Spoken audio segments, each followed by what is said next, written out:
Good morning, everyone. We do not have a big crowd today. Maybe everybody is out already getting ready for the Easter egg hunts, but that's why we're recording. And so then people can watch at their leisure. So, a couple of things on the agenda today.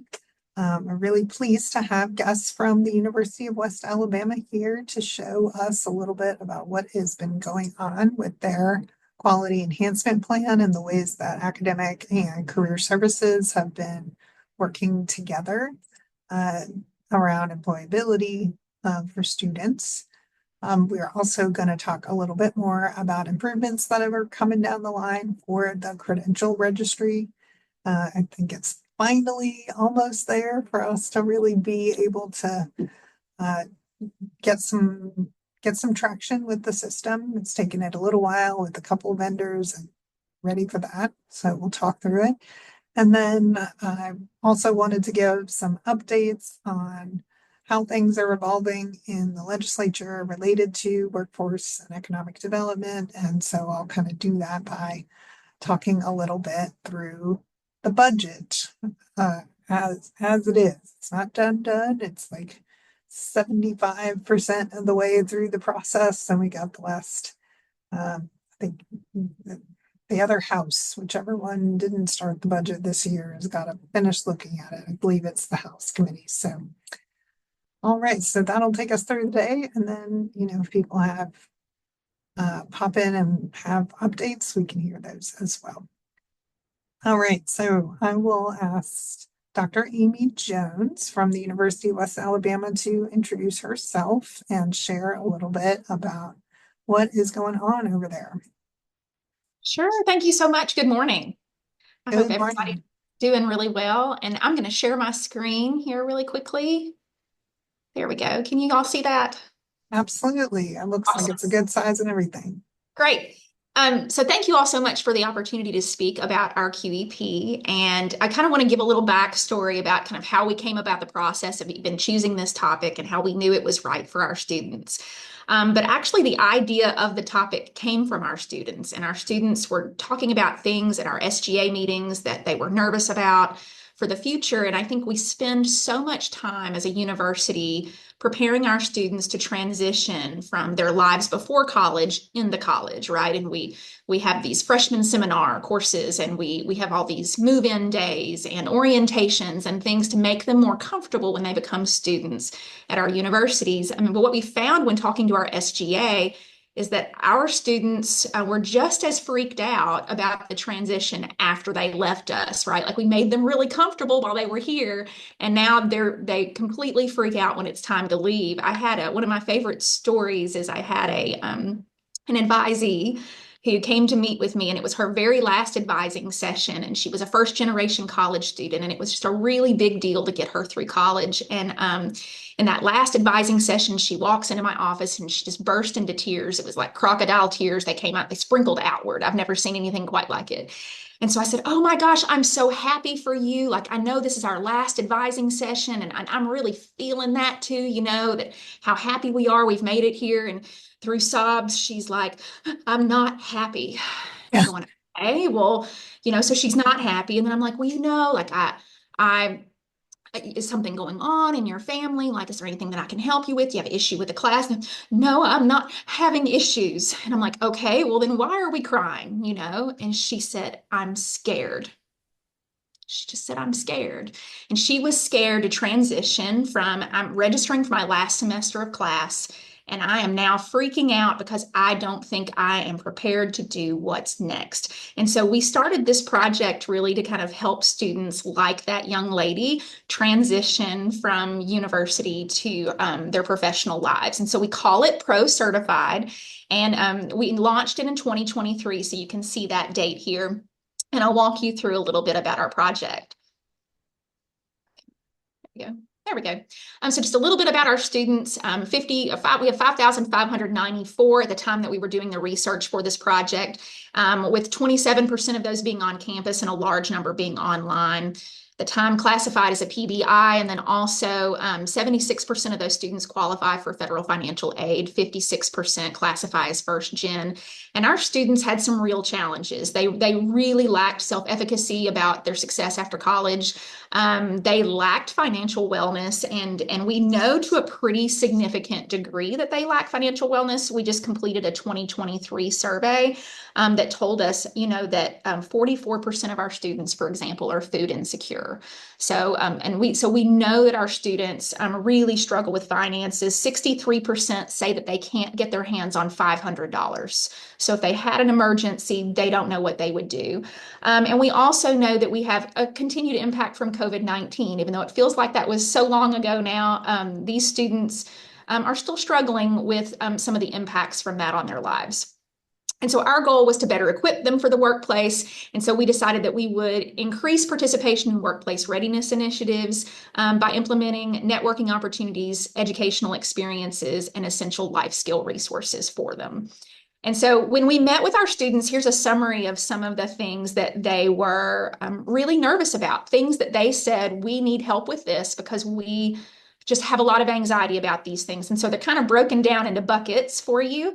But the first one is career preparation. Like how do I know that my resume is a good resume? How do I know that I'm ready to go into that job interview? How do I even do a job search? Do I just Google it, find job in Livingston, Alabama? And then when offered a job, how do I know the salary is enough? How do I know how to negotiate that salary?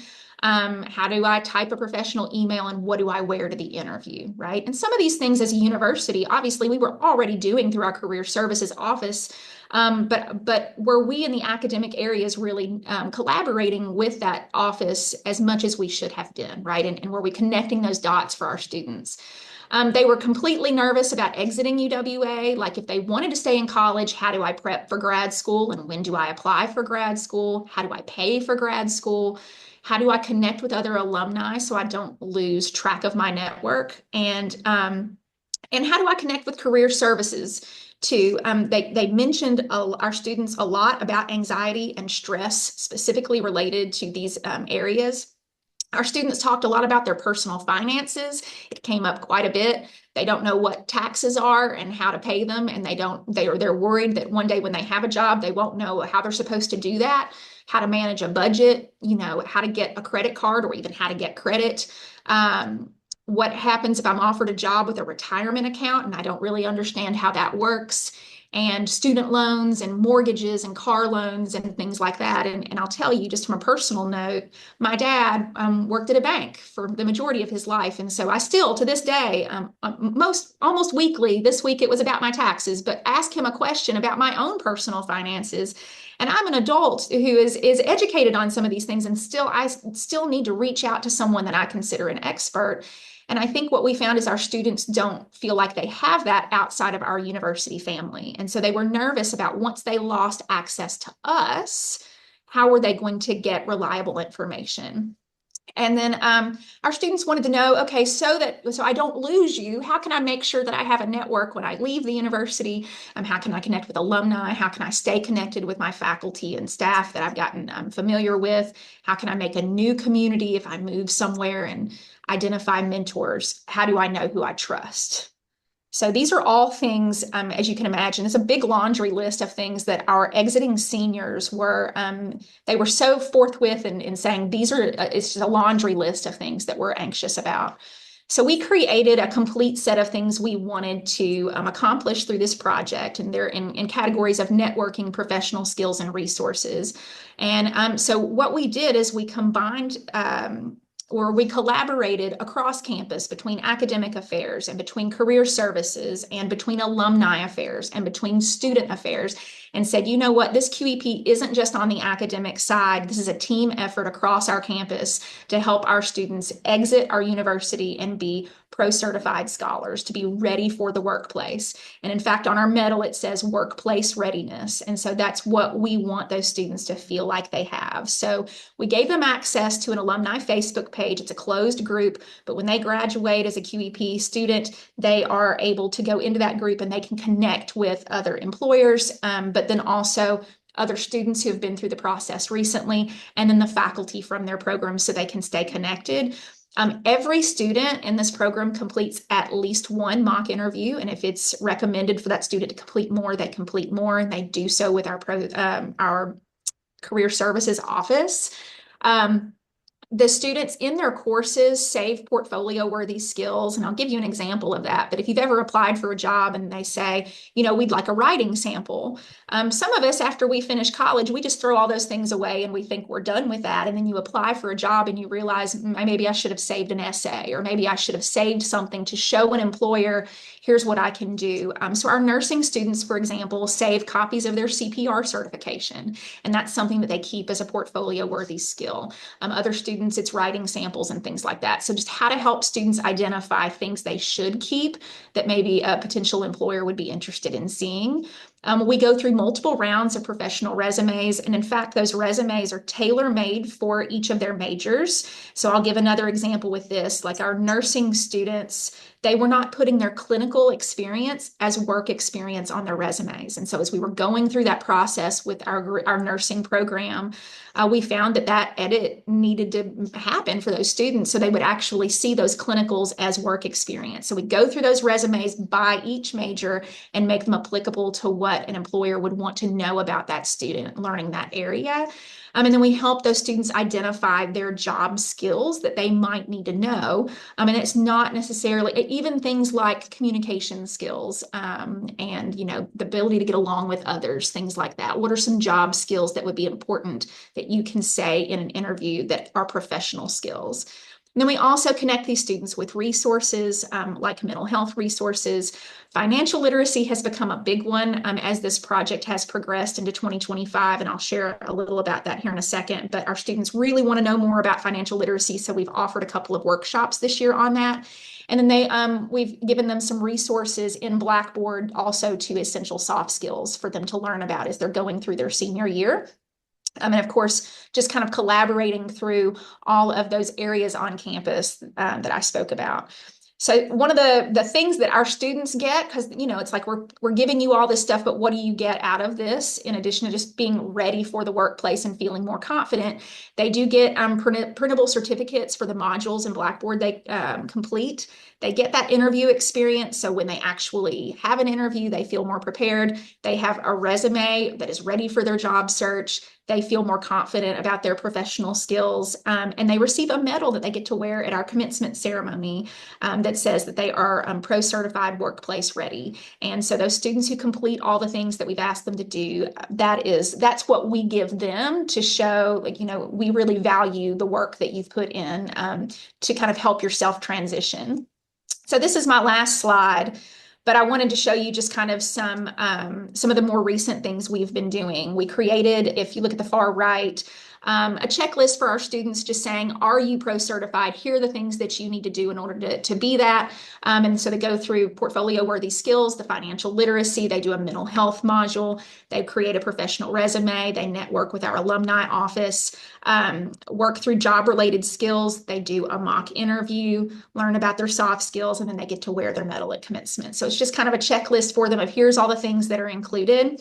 And then on the far left, actually next week, we're having a workshop called Keys to Home Ownership. We have two wonderful featured speakers coming. One of them is a realtor who's going to talk to us about kind of the steps of buying a home and the advantages of home ownership. But then we also have someone who works for Pivotal Mortgage, who specifically works with first-time home buyers who've never gotten a mortgage before and they don't know that process, to learn a little more about their credit, assets, their income, and what is that process if you've never gotten a mortgage. How do you know what you can afford and what that looks like? We're serving lunch for those students and we're doing it in our library. And any student interested in that is able to come, and we've promoted that on campus. That's one example. The photo in the middle, that was actually a workshop we held for our freshman seminar group because we found that our students need help with financial literacy, not just in their senior year, but all throughout the process. And so we had this workshop for all of our freshmen this past fall where they just learned about the basics of financial literacy and how cool it is to not be in debt. And it was a really fun presentation. It was truly wonderful. And I've put some of those financial wellness statistics for you on here. but 65% of our students worry about how they're going to pay for school, and 63% don't have access to that $500 emergency fund, and then 44% of them are food insecure. And so that's very real statistics to let you know the challenges these students face. And kind of in conclusion of this, we have noted some improvements already, and we're pretty early on in this process. We're just kind of in the middle of year 2 right now.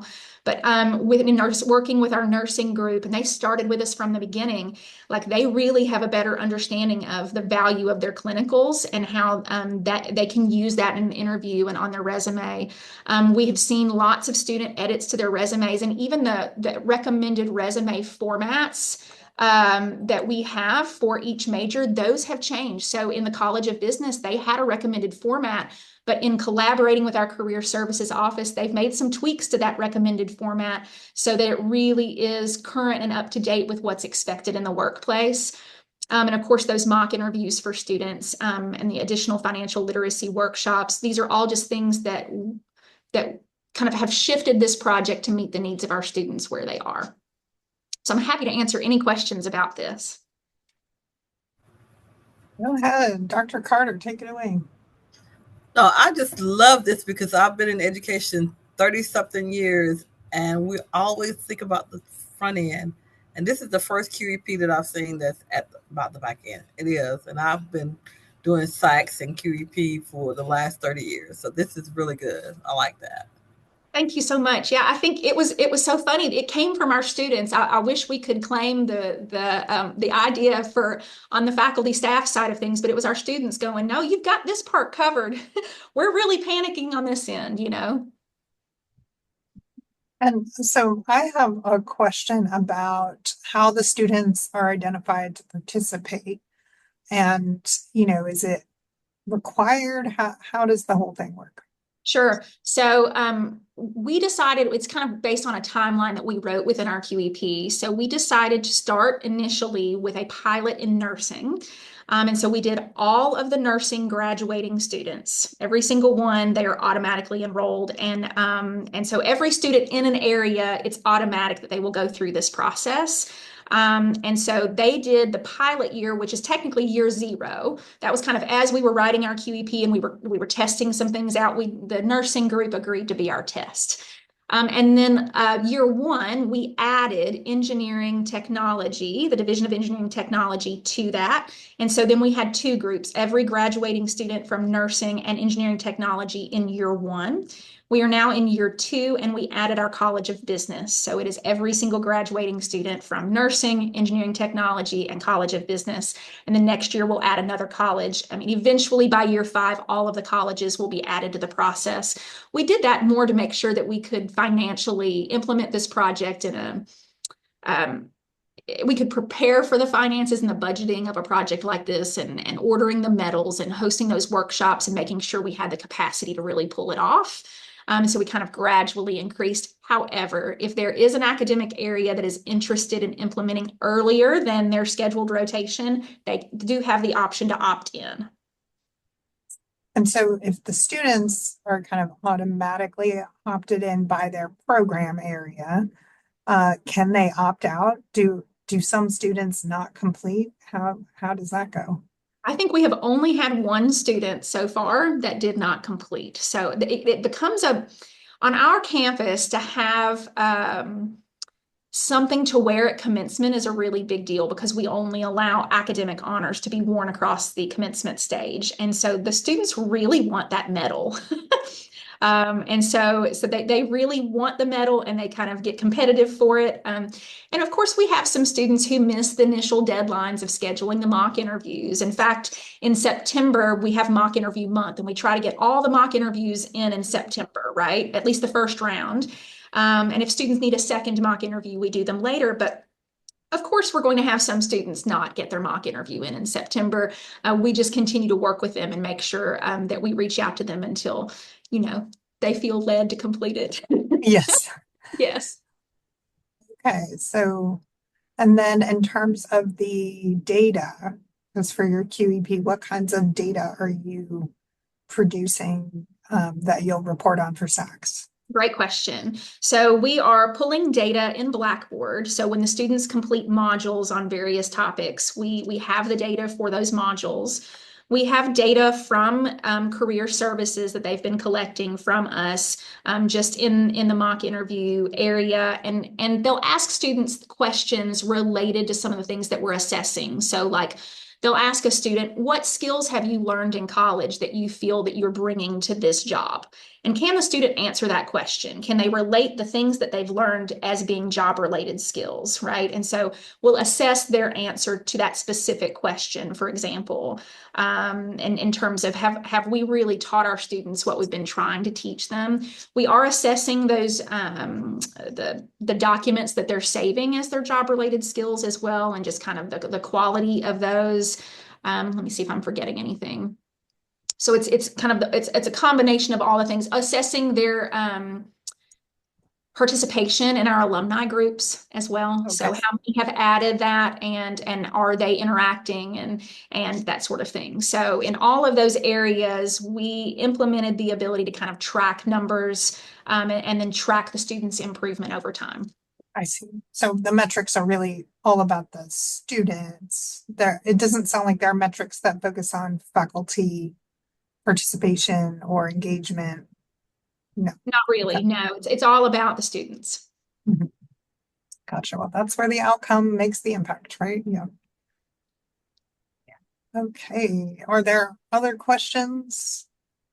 I don't have a question. I just think that once she spoke about the financial literacy, because it's not being taught in high school at this point, I think even though I try to teach my 17-year-old about it now, not that she listens to it very much, but initially for them coming in as a freshman and not trying to get in a lot of debt is very notable for that program. Yeah, I think that's one of the things we added that to our freshman seminar. Initially we thought, oh, we want to prepare them to be financially responsible when they leave, right? But like our students are working with their own finances from day one of college, right? And so we really kind of added that piece in freshman seminar. And in fact, it is a permanent module now in our freshman seminar course, and it was not before. So I think we've kind of tried to make sure that we're introducing them to those concepts a little earlier on than we were. Oh yeah, and especially the home buying and different things like that. I just think it's a all around good project that you're working on. Thank you. And kind of Robin, to connect to what you were saying, but any student at UWA can attend like the home buying seminar and workshop. That's not just open to students that are in the QEP. Like if any student wants to go, it's promoted all across campus. So anything that we do like that, it's open to anyone who's interested in attending. We actually had our student support services group reach out and say, ooh, can we send our students to this? Because we really think they would specifically benefit. Like, absolutely. So it's not just for the QEP students. And grad Good. students, I presume that, yeah, okay. We don't have many That's good. on-campus grad students, but yes, they can absolutely attend as well. And it wouldn't shock me if we don't have some faculty staff attend. You just never know. Exactly. That's right. It's open door policy. Absolutely. That Well, sounds good. thank you, Amy. We appreciate you sharing this template with us. And I know that one of the conversations that we're eager to have with you and your colleagues at UWA is about the pro-certified credential and maybe getting that to be something that could be featured or students could claim and identify on their learner employment record in the talent triad. Yes. Because especially if they're, eager to wear it at graduation and want to put it in their, email signature or something, then being able to have it in that system and potentially match them with future opportunities for employment seems like it would be a real win for everybody. Yes, I agree. That would be great. And I know LaCarrie is going to be talking to us about the credential registry. And I know that you all at UWA also have some projects with Ripen that are kind of course-based projects. And am I right in thinking that that is a separate track of employability work to the pro certified? Those aren't Correct. together. They're not really related, although some of the same faculty are engaged in Ripen projects. Yes. So and we have found even recently that career services, it's not what we were doing initially is that Ripen, we would have a faculty member choose a Ripen project, right? But we recently opened it up. Career Services said, well, can I choose a project? So if students come to me and they're looking for some experience, can I have my own project that I could enroll those students in, even if they're not in a class? And so that's a new thing that we're trying as well, is to really kind of blend that line between career services and our academic courses, right? It's just another thing that our students really want to learn, and we want to help them get there. Okay. All right. Thank you so much. Thanks.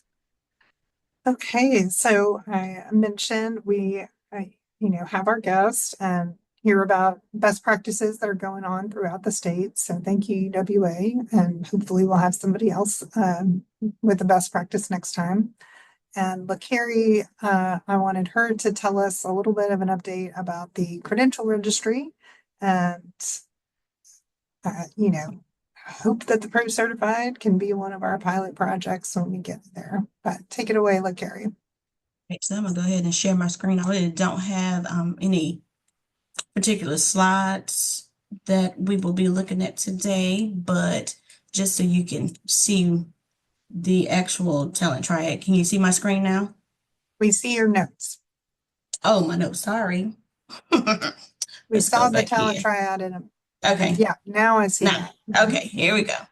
Okay, so basically, I just want to just give an overview of that the talent triad is in process and is working. There are a few kinks that we run into every now and then, and I am in contact with EBSCO to get those corrected in a timely manner. So today I just wanted to talk about the summer project that Dr. McGill and I have been discussing for just the post-baccalaureate programs that are already in the credential registry. So of course we've partnered with EBSCO, who is the driver of the Alabama Talent Triad, and given them the information that is in our program inventory, and they have uploaded it to the portal for on the Alabama Talent Triad. But the only thing that is up, basically it's just the skeletal of the program. So the program that I will be working on this summer is basically going in and making sure that the description of the programs and just focusing on the post-baccalaureate programs for the summer, just to see how smoothly or how this transition will work. Just going in and updating and making sure that the description is visible and just a detailed description for others to see. So in order for me to do that, I was going to hoping there would be more people on the meeting today so I can kind of gauge the participation that will be going forth for the summer for these programs. Technically, right now, there are 82 credentials that are post-baccalaureate in the program inventory at this time. And I have a breakdown of, the number of credentials for each institution that I will be working with this summer. So like I said, roughly there's about 82. So the overview for what I am doing, I wanted to just kind of get some participation from the institutions to just make this talent triad what it should be. Populate it, get the degrees out there, connect with the industry, connect with job seekers and employers, and just kind of make it a smooth transition for the students who are looking for jobs or who are looking for degrees or just training programs to attend to further their career goals. I didn't have a whole spiel about it, but Well, let me just us. stop and ask you, so this thing we're looking at now, this Mhm. LER, Yes. So, oh, go ahead. Dr. What Carter, you? did you want to? No. Okay, yes, Okay. the LER. So that's what we're looking at. And Mhm. could you just, Carrie, tell us a little bit about who's the main user for this and how does it work? And then we can go to the credential piece. So, of course, right now I haven't worked a lot with the LER as far as building the database for it. The main thing that I have really worked on is the credentials, to try to see how the credentials will be defined and what needs to go where in the system. And so I apologize for not really diving deep into the learner records right now for the Yeah. students. I do know that the students, as far as like Miss Amy was saying, building their resumes, attaching their badges and their skills and qualifications of jobs can be placed in the learner record for the students.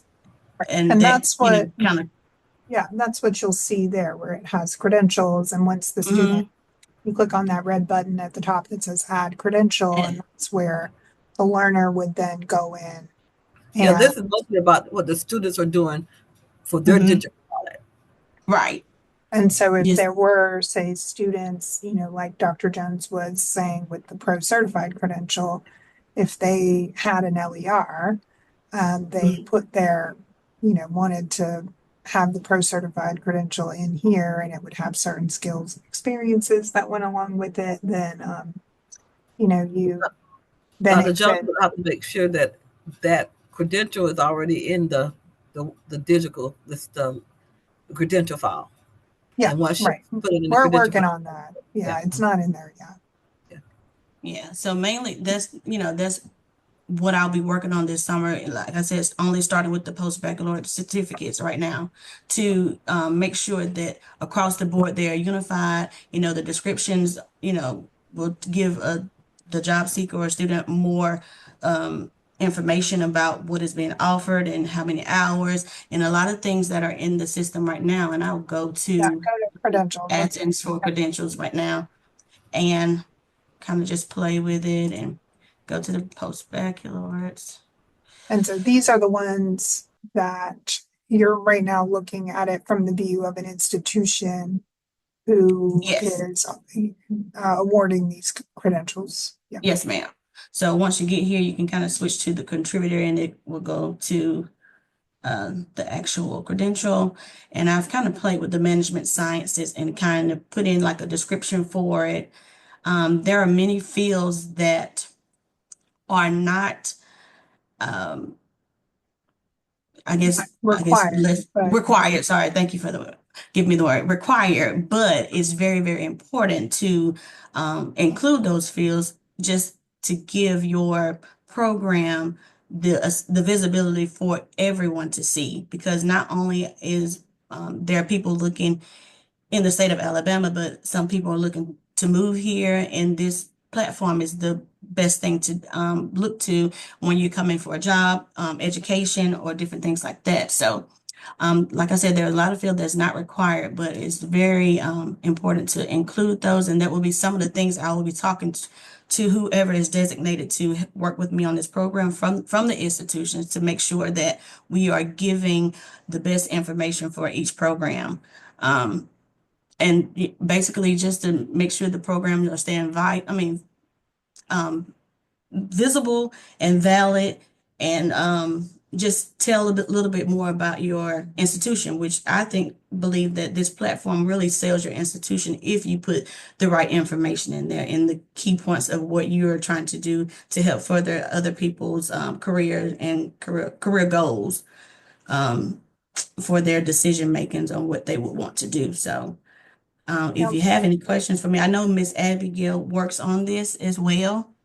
And I know it has been it's like pulling teeth to get people to participate. Yeah. So when Robin told me to kind of take this initiative on to do the summer project, I'm all for it. So it will help me to figure out where the tweaks can be, or what can help the next person to enter these fields and just make the program stand out a little bit more than what it is. I think it's a great platform for not only, like I said, Alabama people, but around the world who's looking for better opportunities. And when you make those opportunities easy to look for, then, you may grab a lot more people to come to your state and get great jobs. So I don't know, That's the anyone plan. have any Yeah. questions? Yeah.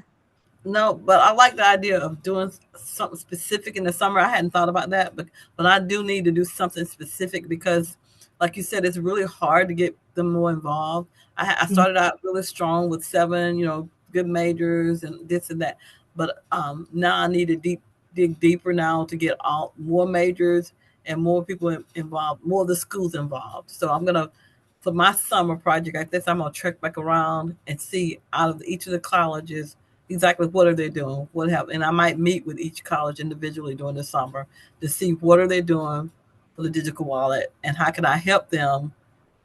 If they need help, do they need to explain what it more, get some more explanation. I think that'll be my project for the summer, and I'm glad to see that you are working on specific things for the summer.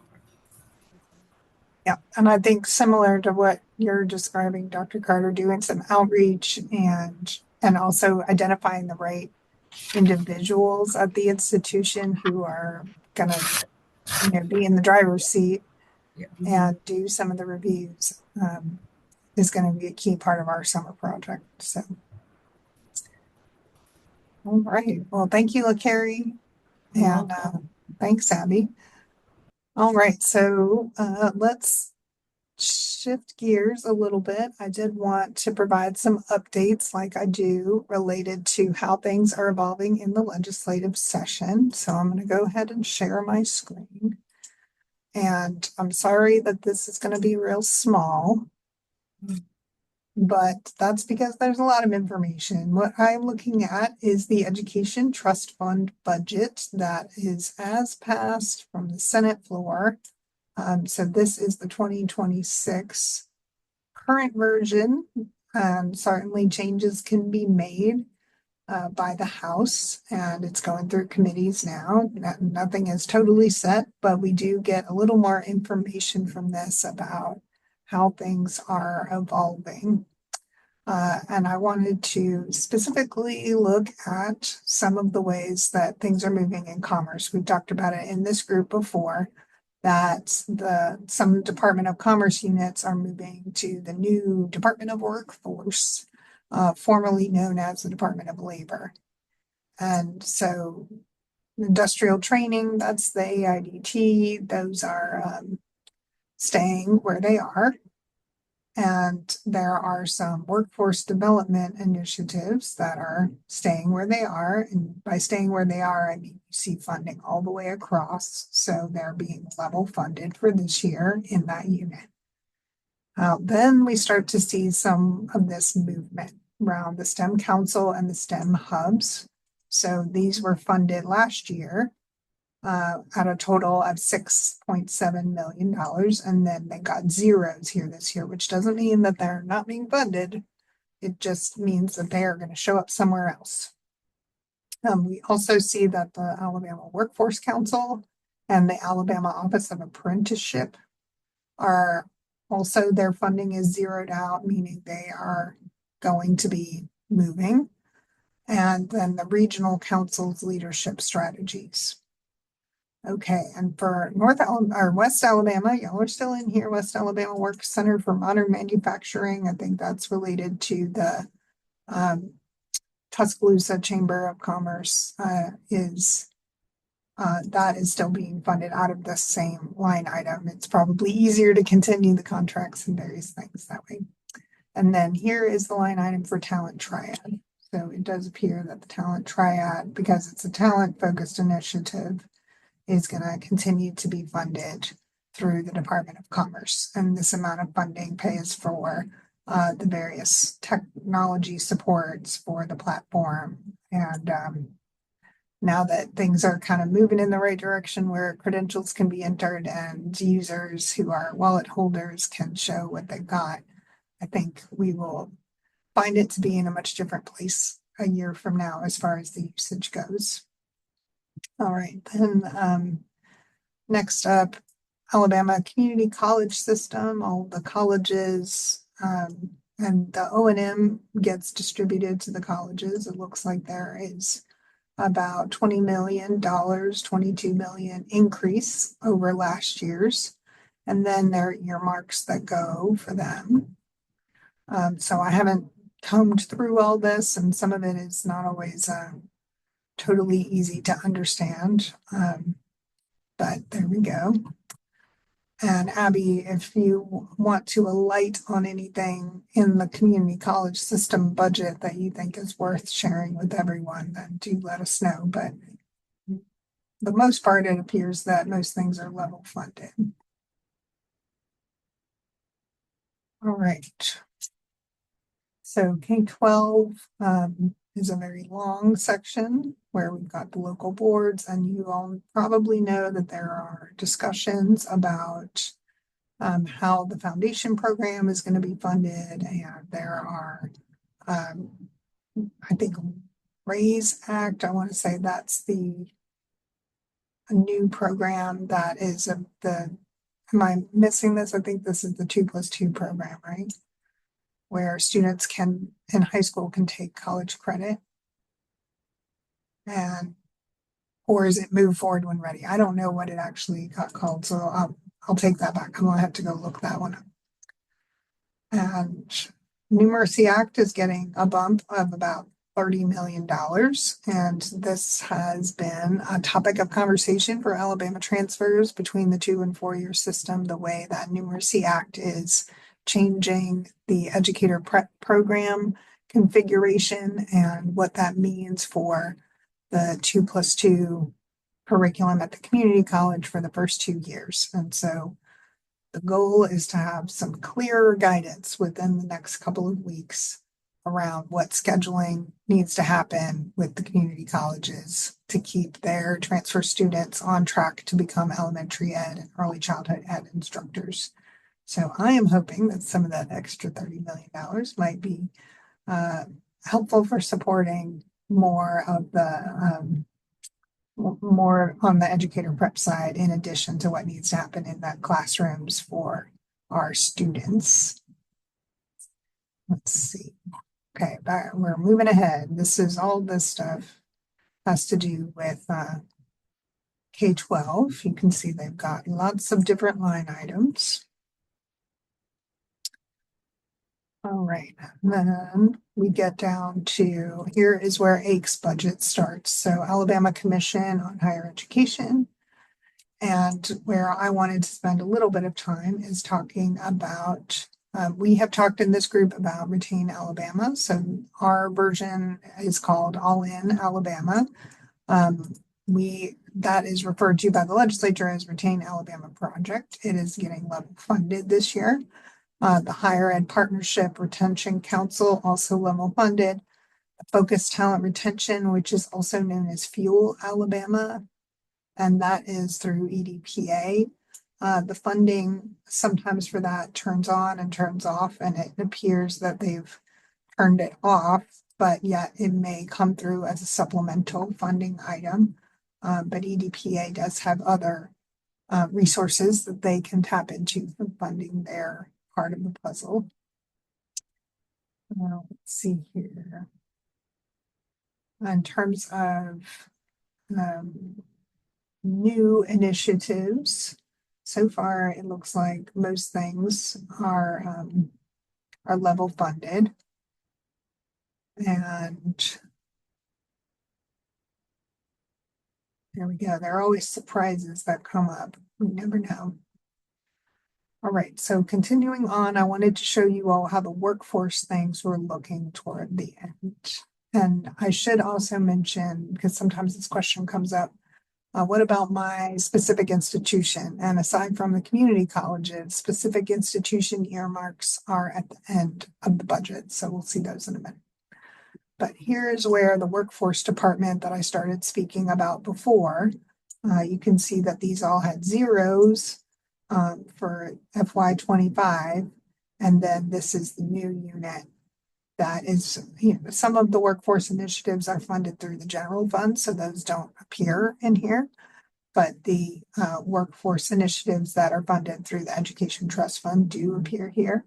And the STEM Council, there are 2 pieces do come together for $6.7 million. And so that seems to be carrying through.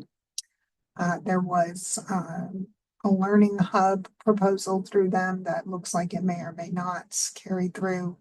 Alabama Workforce Council, Office of Apprenticeship, both of those are carrying through in this section. looks like the marketing program for technical education is actually getting more funding when you compare it back to what was happening before. And this one, the skills enhancement and employment opportunities, I need to find out more about what that is. I'll be honest and say that's a lot of money, and I'm not sure who's driving the bus on that. One thing I don't see in the workforce department is the regional council projects. So you all saw on the commerce version up at the beginning that there was a section that said regional council leaderships. And that I don't see carrying over here unless somebody knows something that I don't know. So it may be that their funding streams are going to come from somewhere else rather than through the state earmarks.